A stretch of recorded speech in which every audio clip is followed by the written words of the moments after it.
Bismillahirrahmanirrahim. İnsan Hazreti Adem'den ta kıyamete çillimçi kafir olsun, çi Yahud olsun, çi Nesrani olsun, çi Budperest olsun, çi Peygamber olsun, hoşbaht yaşayacak deyip bir gurrunu var zindigisinde. Hemişe ağzı bir gülüp yaşayacak, saadetmend olacak. Emma gurrun işte da, saadeti, hoşbahtini gülüp yaşamak, iki dünya gülüp yaşamaklığı iştiba tefsir ediptirler. Bir entek adamlar hoşbahtini mal bilen biriptir, qarun yalaklar.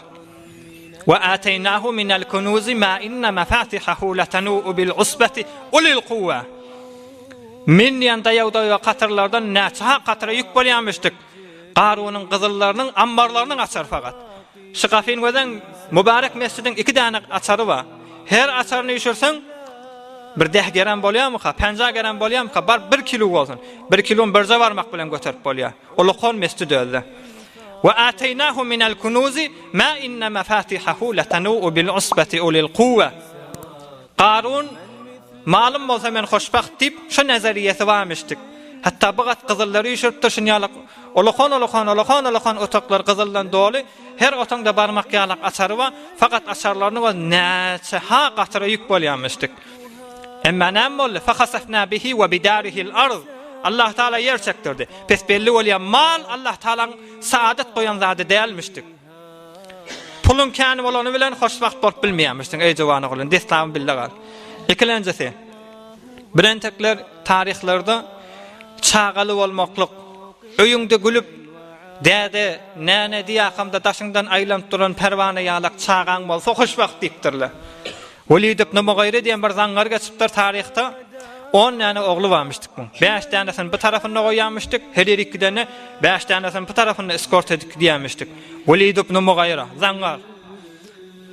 Saadet men ýalak her tarafında 5 tane daýaw dağ ýalak oğlum bolsa saadetmend bolarsyň. Dünýäň sürýän adam saadetmend diýip maňa diýerler diýip şu nazariýe bilen ýaşapdyr Walid ibn Mughayre. Emma görüň şu taýda. Şu 10 tane oğlan her gaýsyny alim eden bolsa dünýäni titretjek alim bolup bilýärmişdik öz asyrynda. Birentek pirle geçipdir. 10 tane oğlu varmıştık. 10'usu pir mutlak. Yani näme pir diýdi? Pir diýdi Allah Taala ýüregine bir gudraty goýýa, bir Allah Taala'nın adyny jan çakakamda dünýäge ýygyrsa hemme kafir musulman bolýar. Emma ijazasy ýok şoňa. Şoňa pir diýerler.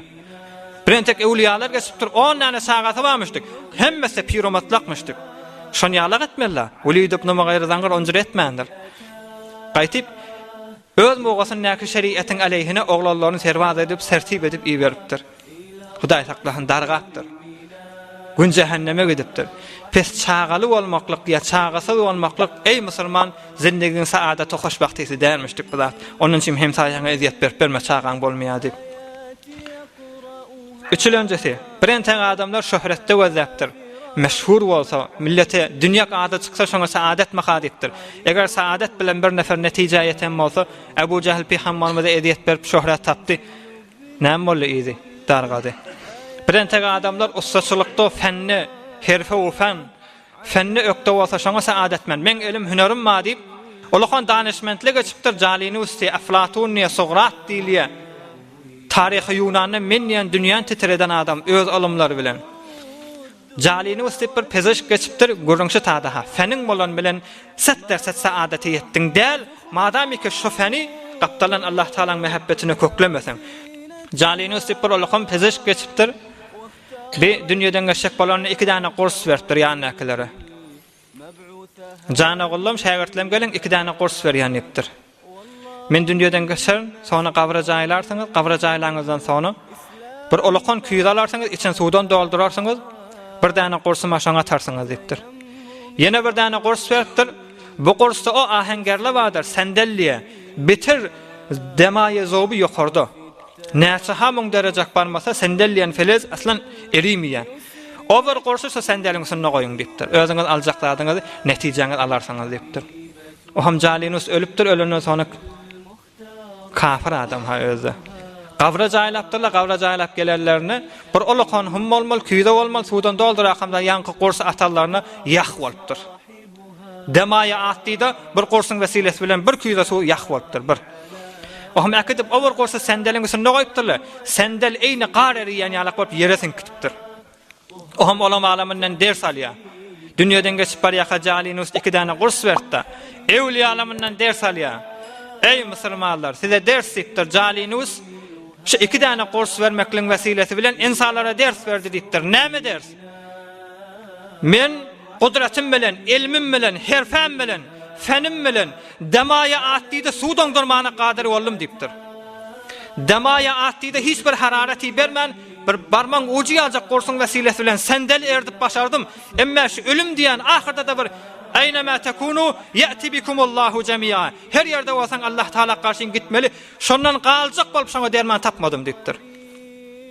Demaya atdyda men suwy ýakatmeklige başardım.